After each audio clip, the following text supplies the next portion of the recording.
दोस्तों big boss house से eviction हो चुके हैं। दो इविक्शन हुए, एडन रोज का और यामिनी मल्होत्रा का। दोस्तों यामिनी मल्होत्रा ने घर से बाहर आकर के क्या कहा, हमने आपको पूरा इंटरव्यू उनका बता दिया है। अब आपको बताते हैं कि एडन रोज जब घर से बाहर आती हैं तो मीडिया इंटरव्यू में वो क्या बोलती हैं, उनकी नजर पे क्या उनके साथ जो हुआ वो सही हुआ या फिर गलत हुआ। साथ ही बताती हैं वो टॉप 3 के नाम और साथ में बिग बॉस को भी एक्सपोज करती नजर आती हैं।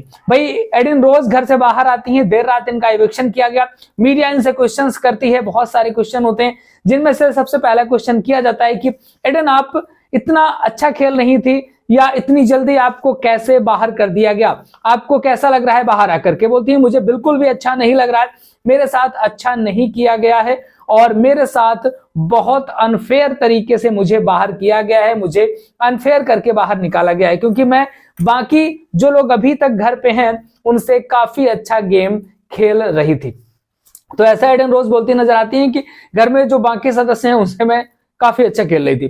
तो यहां पर अगला क्वेश्चन इनसे किया जाता है कि आपकी दोस्ती स्टार्टिंग में रजत से बनी, फिर इसके बाद करण से बनी, फिर करण से टूटी और फिर से रजत से बनी, ये सब क्या आप करती रही, कभी इधर कभी इधर, मतलब बार बार आप पलटी मारती रही, ऐसा क्यों होता रहा आखिर।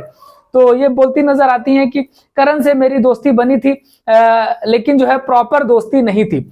टाइम गॉड टास्क के दौरान मेरी उससे दोस्ती हुई थी, उसने मेरा बहुत साथ दिया। टाइम गॉड टास्क में मुझको वो मतलब 3 से 4 घंटे वो मतलब मुझे साथ लेकर के घूमता रहा, लेकिन उसके बाद उसने उल्टी सीधे मुझे बातें बोली टाइम गॉड टास्क के बाद, जिसकी वजह से मैंने उससे दूरी बना ली। करण बाकी बढ़िया खेल रहा है और टाइम गॉड टास्क के दौरान उसने मेरा साथ दिया था, लेकिन बाद में मेरी उसके साथ नहीं बन पाई, मेरी रजत के साथ अच्छी बनती रही है। तो रजत के साथ तो भाई ये फायदे के लिए जुड़ी हुई थी और क्योंकि मालूम था कि भाई सारे समीकरण वो सेट करता है, बचाना गिराना उठाना सब उसके पास सारा सिस्टम था, तो इस वजह से टाइम गॉड टास्क जब हो चुका तो रजत के साथ ही आ गई थी। अगला इनसे क्वेश्चन किया जाता है कि भाई रजत का गेम आपको कैसा लग रहा है आप उसके ग्रुप में भी थी, तो आप उसके ग्रुप में थी, आप मतलब कैसा फील हो रहा था आपको और आप रजत के ग्रुप में क्यों गई। तो बोलती हैं कि अरे रजत ना बहुत बढ़िया बंदा है, बहुत तगड़े वाले समीकरण बनाता है, उसका समीकरण बहुत अच्छा है, उसका गेम भी बहुत अच्छा है, वो बहुत अच्छा खेल रहा है, बाकी कंटेस्टेंट से बहुत अच्छा है, उसने सारे घर वालों की बैंड बजा रखी है। एक तो वो पहलवान है, ऊपर से दिमाग से भी वो बहुत पहलवान है, मतलब वैसे भी ताकत में भी उससे कोई जीतने वाला नहीं है और दिमाग में भी उससे कोई भी जीतने वाला नहीं है। ये यहाँ पर एडन रोज कहती नजर आ रही है रजत दलाल के बारे में। अगला इनसे क्वेश्चन किया जाता है कि भाई चुम दारंग के साथ आपकी फाइट हुई थी और जब टाइम गॉड टास्क हो रहा था कलर वाला, तो उस दौरान चुम से आपकी फाइट, ऐसा क्या हो गया था, चुम से क्यों फाइट हो गई थी। तो बोली हाँ हो गई थी चुम के साथ, वो बार बार जानबूझ करके आ रही थी मेरे पास और उसके दोस्त करण ने कलर डाल करके पूरा मेरी पेंटिंग खराब कर दी थी और चुम आ रही थी बार बार, उसने सारा के बाल भी नोच लिए थे, बार बार पानी डाल रही थी, इस वजह से मुझे गुस्सा आ गया और मेरी उसके साथ फाइट हो गई और मैंने उसे बहुत अच्छी तरीके से सबक सिखाया था। तो ऐसा बोलती नजर आती है यहाँ पर एडन रोज कि मैंने उसे बहुत अच्छी तरीके से सबक सिखाया था। अगला इनसे क्वेश्चन किया जाता है कि भाई बिग बॉस हाउस में विवियन, ईशा और अविनाश, इनका गेम आपको कैसा लगता है।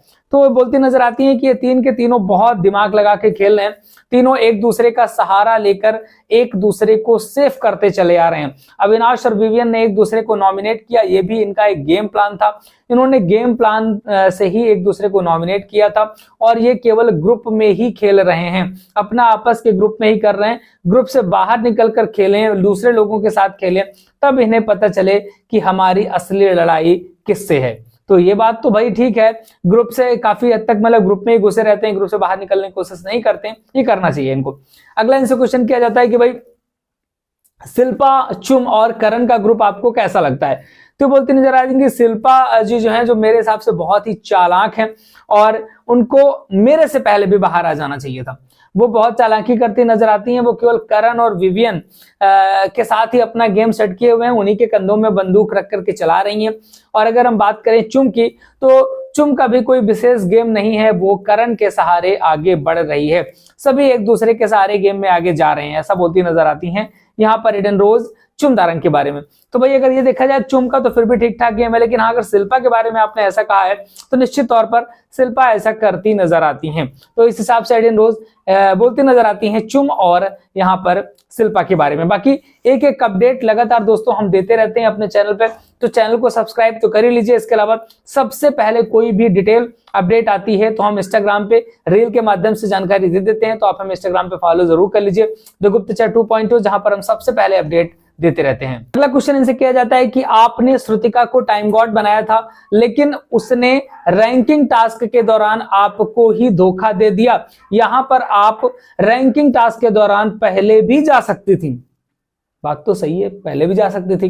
तो बोलती हाँ बिल्कुल, मुझे इस बात का एहसास है कि मैं उस समय पहले भी जा सकती थी, और यहाँ सब एक दूसरे को धोखा दे रहे हैं, कोई किसी दूसरे के लिए नहीं खेल रहा है, सब अपने जीतने के लिए खेल रहे हैं। हमने उसे टाइम गॉड टास्क में जितवाया था कि वो हमारा साथ देगी, लेकिन उसने दिग्विजय को भी आउट करा दिया, और ना ही उसने चुम शिल्पा और करण सबके साथ वो खेल रही है। सभी को बहुत सतर्क रहना चाहिए।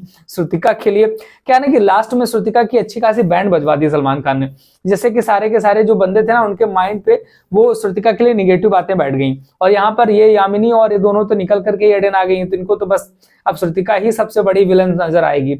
जब तक ये मतलब बिग बॉस के दायरे में ऑरा में रहेंगे ना, इनको हमेशा श्रुतिका विलन नजर आएगी, लेकिन ऐसा नहीं है, ये बिग बॉस का गेम है, यहाँ पर ऐसा ही होता है। चलिए देखते हैं, ये तो सब होता रहता है। अगला क्वेश्चन इनसे किया जाता है कि भाई आपकी नजर में अब बिग बॉस हाउस में टॉप 3 कौन है? तो कहती हैं देखो मेरे हिसाब से टॉप 3 की अगर बात की जाए तो घर पे बहुत अच्छा गेम लोग खेल रहे हैं, लेकिन विवियन डिशेना, रजत दलाल और करणवीर मेहरा टॉप 3 बनते नजर आ रहे हैं। तो भाई यहाँ पर एडेन रोज को भी लग रहा है कि यहाँ पर करण, विवियन और रजत ये टॉप 3 बनते नजर आ रहे हैं। तो इसके बाद मीडिया इनसे पूछती है कि भाई अब आपने तो दोस्तों मीडिया इनसे पूछती है कि भाई आपने भाई टॉप 3 बता दिया है, तो आप विनर का नाम भी बता ही दीजिए कि विनर आपकी नजर पे कौन बनता नजर आ रहा है। तो कह रही मेरे हिसाब से तो रजत दलाल बिग बॉस 18 का विनर बनता नजर आ रहा है, क्योंकि उसके अंदर बहुत दिमाग है, वो बहुत दिमाग से खेलता है, उसके समीकरण बहुत तगड़े वाले हैं। और जैसा कि हम पहले भी बाहर से देख के गए थे कि रजत के लिए सबसे अच्छी वोटिंग हो रही है, यहाँ पर आकर भी पता चला कि हर बार रजत दलाल नंबर 1 ही वोटिंग पे दिखाई देते हैं। तो ऐसी कंडीशन पे रजत दलाल बिग बॉस 18 के विनर बनते नजर आएंगे। तो यहाँ पर एडेन रोज भी घर से बाहर आ चुकी हैं, यामिनी भी बाहर आ चुकी हैं, और उन्होंने बोला है कि भाई रजत दलाल विनर बनते नजर आएंगे। तो इसका कहीं ना कहीं रजत को अच्छा फायदा मिलेगा। जब वोटिंग का नंबर आएगा उस दौरान जो यामिनी के भी फॉलोअर होंगे, एडेन के भी फॉलोअर होंगे, वो भी सोचेंगे भाई रजत दलाल को ही वोट किया जाए, क्योंकि रजत दलाल काफी अच्छा गेम खेल भी रहे हैं, ये नहीं कह सकते कि नहीं खेल रहे हैं। अगर इस समय देखा जाए तो सबसे बेस्ट अगर कोई गेम खेल रहा है तो वो बंदा रजत दलाल है, क्योंकि समीकरण बैठाना, इसके अलावा बाकी चीजें करना, वो सब कुछ रजत दलाल अच्छे तरीके से करते नजर आते हैं। लेकिन बस एक ही बात फंस जाती है कि रजत दलाल किसी टीवी इंडस्ट्री से, फिल्म इंडस्ट्री से नहीं आते हैं, वो एक बाहर अलग दुनिया से आते हैं। तो बहुत कम चांसेस नजर आ रहे हैं कि रजत दलाल को विनर बनाएंगे। बाकी होने को कुछ भी हो सकता है भाई, रजत दलाल भी बिग बॉस 18 के विनर बन सकते हैं, ऐसा नहीं है कि इसके पहले हुआ नहीं है। MC स्टैन को विनर बनाया गया, एल्विस यादव को बनाया गया, तो भाई रजत दलाल को भी विनर बनाया जा सकता है। लेकिन गेम बहुत तगड़ा वाला जा रहा है, और दिग्विजय राठी को जिस हिसाब से धोखे से निकाला गया है उसी हिसाब से यहाँ पर रजत के साथ भी कोई ना कोई धोखा किया जा सकता है, इसमें भी कोई दो राय नहीं है। बाकी जो भी अपडेट होंगी लगातार आपको मिलती रहेगी। इंस्टाग्राम पे फॉलो नहीं किया कर जरूर लीजिएगा। मिलेंगे फिर किसी नए वीडियो के साथ, देखते रहिए एप्स टाइम्स।